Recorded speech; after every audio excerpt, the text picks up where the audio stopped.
에서 교회가 해산이 되었을 때에 반내연 목사님하고 신태직 장로님하고 그 정말 평신도 지도자들이 정말 그 어느 한 곳을 지정해서 믿음의 동력자들과 함께 그곳에서 정말 그곳에 가보면은 아마 가보신 분들이 아마 있으실 거예요, 그죠? 혹시 정목리 가보신 분 한번 손 한번 들어보십시오. 가보신 분, 가보신 분들이 많지 않으시네. 안 가보신 분? 정목리도 안 가보셨습니까? 정목리를 한번 가야 되겠습니다. 용남이니까 가깝지 않아요. 그렇구나. 반 목사님은 제가 한 일주일 만나서 사경을 받으면 정목리 못 갔습니다. 정목리를 못 가신 분들이 많죠. 대림 전도단에서 갔으니까. 우리 정목리 한번 가야 돼요. 정목리에 가면은 정말 거기에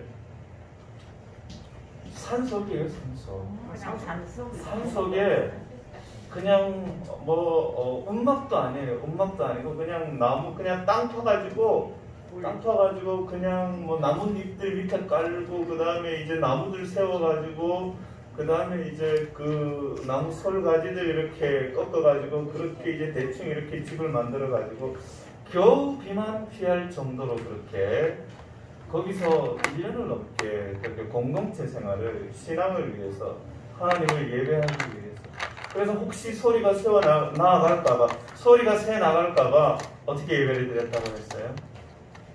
마음껏 찬미하지도 못하고 그냥 이렇게 그냥 붕어 파트로 노래를 부르고 이렇게 했어요.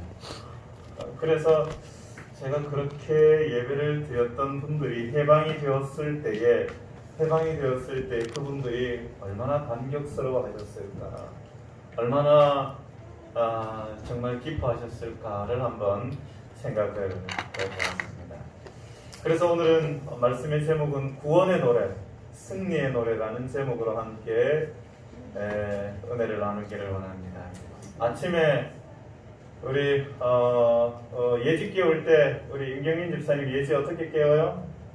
예지 어떻게 깨워요? 예지는 알아서 잘 일어나는구나. 알아서 잘 일어나네요. 그래요, 알아서 잘 일어나. 미진이는 어떻게 깨워요? 미진이는 어떻게 깨워요? 깨워도 안 일어나요. 깨워도 안 일어나요. 제가 우리 교회 마스코트인 우리 중학생들에게는 제가 묻지 않겠습니다.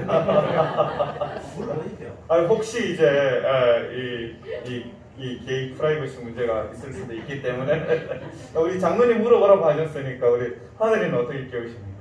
그거 잘 일어나요. 잘 일어나. 역시 이제 잘 일어나기 때문에 부담스럽지 않아서 다른 분들은 어떻게 물어볼까요? 물어보지 말까요? 그냥 넘어가는. 우리 장로님 잘 일어나는데 잘 일어나는데 우리 혜린이 프라이버시가 있을까? 어떻게 잘 일어나는데 2시? 뒤에서 잘 일어나는데 우리 이상욱 장로님이 이제 공개적으로 이야기합니다. 이상욱 장로님 잘 일어나는데 12시라고 하셔서 혜린이는 잘 일어나고 그래. 가희도 잘 일어나겠죠, 그렇죠? 그리고 현태도 잘 일어나겠죠. 동규도 마찬가지고. 아침에 이제 깨울 때 저희 집에도 잘 일어나는 친구가 한 명 있고 잘 못 일어나는 친구가 한 명 있습니다. 이제 잘 못 일어날 때는 어떻게 해요? 안아주고 뽀뽀해주고 사랑으로 감싸주면서 안아가지고 냉장고 위에 올려놓기도 하고 그렇게 합니다. 혹시 성경에 달리다금이라는 말의 의미를 아십니까? 달리다금 일어나라. 이게 누가 한 말이에요? 누가? 아빠가 한 말이에요. 아빠가 매일 아침마다 어떻게 해요?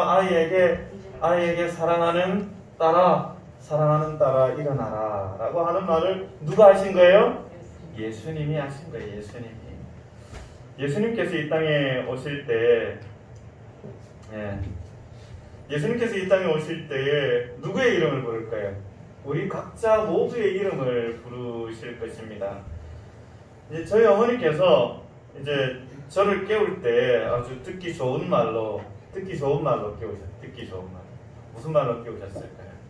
아들, 밥 먹고 자야지. 여기 안 들어보신 것처럼 밥 먹고 자야지. 아마 아들들 아마 다 느낄 거라고 생각을 합니다. 코로나19로 우리의 삶이 많이 바뀌었죠, 그죠? 그리고 또 엊그제는 보면은 산불도 일어나고, 또 지난번에 안동의 산불, 그리고 고성의 산불, 그리고 또 경기도 이천의 그런 화재로 인해서 아주 어마어마한 일들이 일어나고 있습니다. 여러분, 우리 재림 성도들은 그런 소식을 들으면서 우리가 뭐 해야 될까요? 보급 지나고 이제 마치고 가야 돼. 성령께서 들려주시는 음성을 들어야 하는 것입니다. 성령께서 들려주시는 음성. 주님의 발자국 소리가 들려야 하는 것입니다. 그래서 전 세계적으로 여러 가지 어려움이 일어나고 어려운 상황들이 일어날 때에 정말 그것을 바라보면서 그 고통받는 사람들을 위해서 우리가 기도하고 그들을 향해서 안타까워하는 마음 또한 우리의 마음속에 있어야 하는 것입니다. 제가 오늘은 법궤에 대해서 조금 말씀을 드리려고 합니다. 원래 이스라엘 성전이 어디 있었어요? 이스라엘 성전이 출애굽한 다음에 이스라엘 성전이 성막이 어디 있었어요? 출애굽을 하고 난 광야에 있다가 어디로 왔는가 하면은 이제 이제 정착을 하고 가나안에 이 땅을 분배하고 땅을 차지하면서 원래 성막은 어디 있었는가 하면은 실로에 있었어요. 실로에 한 몇 년을 있었는가 하면은 한 450년 정도 있었어요. 450년 정도. 실로는 예루살렘에서 북쪽으로 한 40km에서 한 49km 정도 떨어진 곳이에요. 근데 그 실로에 성전이 있었는데 그 실로에 뭐가 있었는가? 하나님의 법궤가 있었어요. 법궤가 이제 예루살렘으로 다시 정착을 하기까지는 한 70년의 세월이 걸립니다. 70년에. 그래서 실로는 사무엘상에 보면은 엘리 제사장이 있었던 것이고 한나가 기도했던 그 장소였습니다. 그 장소가 어딘가 하면은 바로 사무엘상 1장 8절에서 11절까지 나오는 말씀에 보면은 실로에 엘리 제사장이 있었고 한나가 그 실로에 와서 기도를 했다는 그런 표현이 있어요.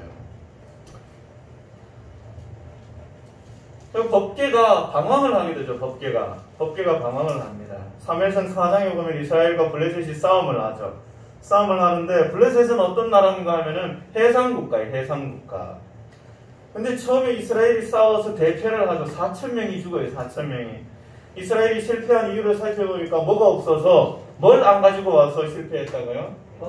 이스라엘 백성들은 어디 갈 때마다 뭐 가지고 갔어요? 법궤를 가지고 왔어요. 법궤를 가지고 갔는데 우리가 싸움하는데 법궤를 안 가지고 갔구나 라고 생각을 하고 그래서 패했구나 하고 이제 법궤를 가지고 갑니다. 홈리와 비나스를 통해서 법궤를 가지고 가는데 근데 중요한 건 뭡니까? 법궤가 중요한 거예요? 아니면 법궤의 정신이 중요한 거예요? 법궤의 정신이 중요한 것입니다. 부자와 선지자는 이렇게 이야기를 합니다.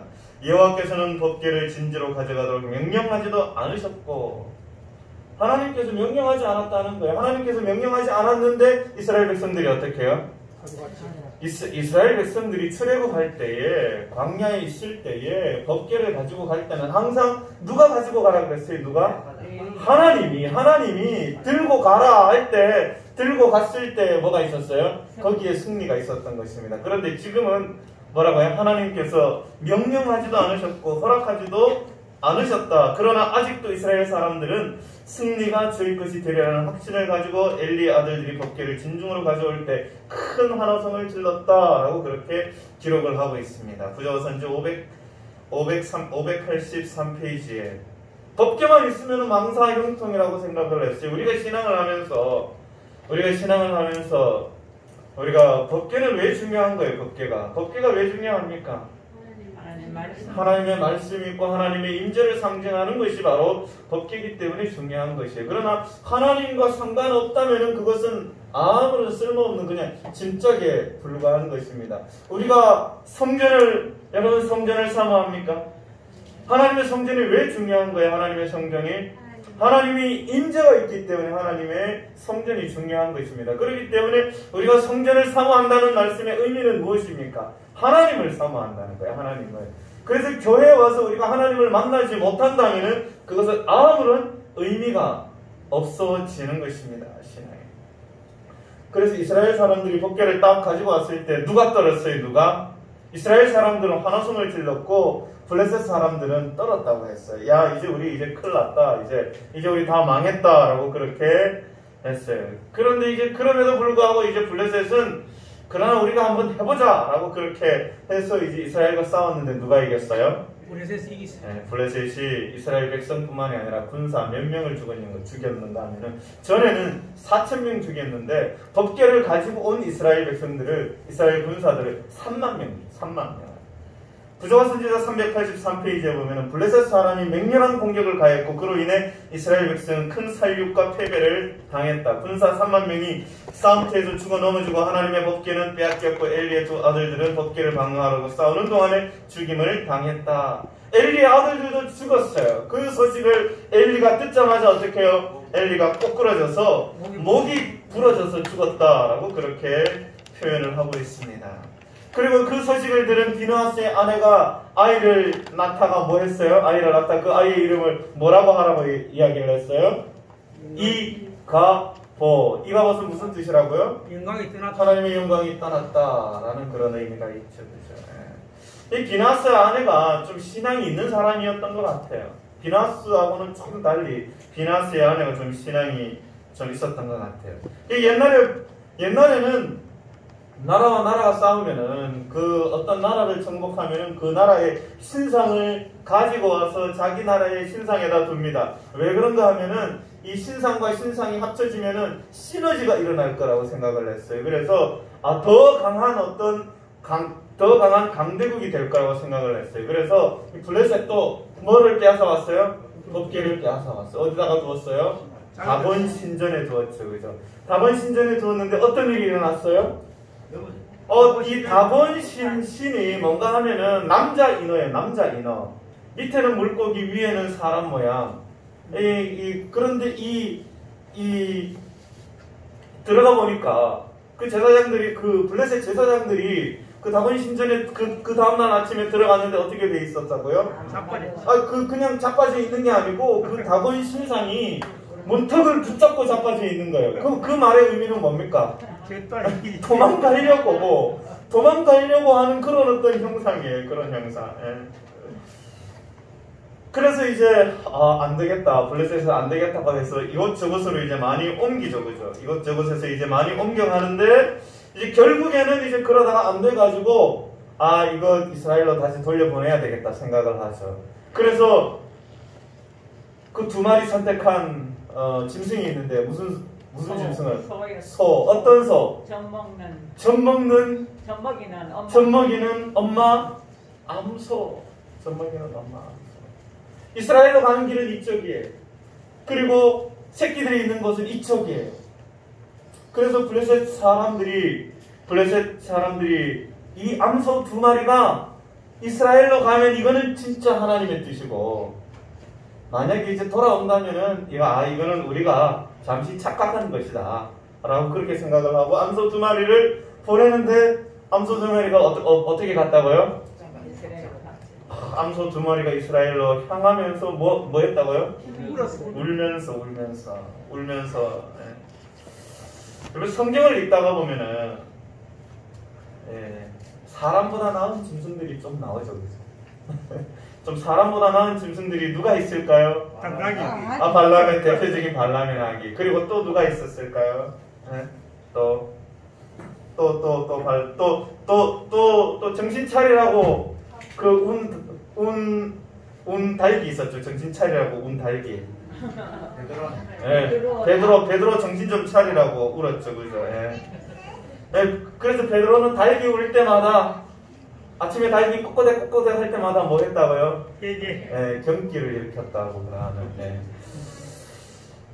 그리고 또 이제 또 동물이 하나 나오죠. 이제 바다 동물이 하나 나오는데. 뭐가 나옵니까? 큰 물고기. 큰 물고기. 뭐 고래라고도 하고 리워야단이라고 하고. 누구요, 누구? 요나. 요나. 자, 이 두 암소가 눈물을 흘렸다고 했어요. 두 암소가 이 눈물을 흘린 의미는 무엇일까요? 이스라엘 백성들의 죄가 무르익었는데도 이스라엘 백성들이 알았어요? 몰랐어요? 몰랐어요. 부자와 선지자 하 260페이지 보면은 온 나라가 하나님의 형벌을 받을 만큼 그들의 죄가 무르익었는데도 그들은 아직도 자신들의 죄가 이 무서운 재난의 원인이었다는 사실을 알지 못하였다라고 그렇게 기록을 하고 있습니다.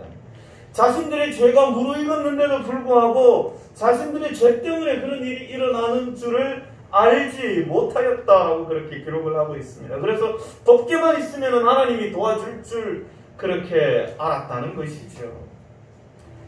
이사야 1장 12절에 보면 너희가 내 앞에 보이러 오니 이것을 누가 너희에게 요구하였느냐 내 마당만 밟을 뿐이니라. 우리의 신앙이 마당만 밟는 신앙이 되어서는 안 된다는 것을 이야기하는 것이죠. 이사야 1장 12절에 있는 말씀. 우리의 신앙이 교회의 문턱만 넘어서는 그런 신앙이 되어서는 안 된다는 것을 이야기하고 있는 것입니다. 내 마당만 너희는 정신도 못 차리고 아직까지도 그냥 마당만 그저 밟을 뿐이라 하고 그렇게 이야기하고 있는 것입니다. 명목상의 교인이고 명목상의 이름뿐인 그런 신앙이라는 것을 이야기하고 있는 것입니다.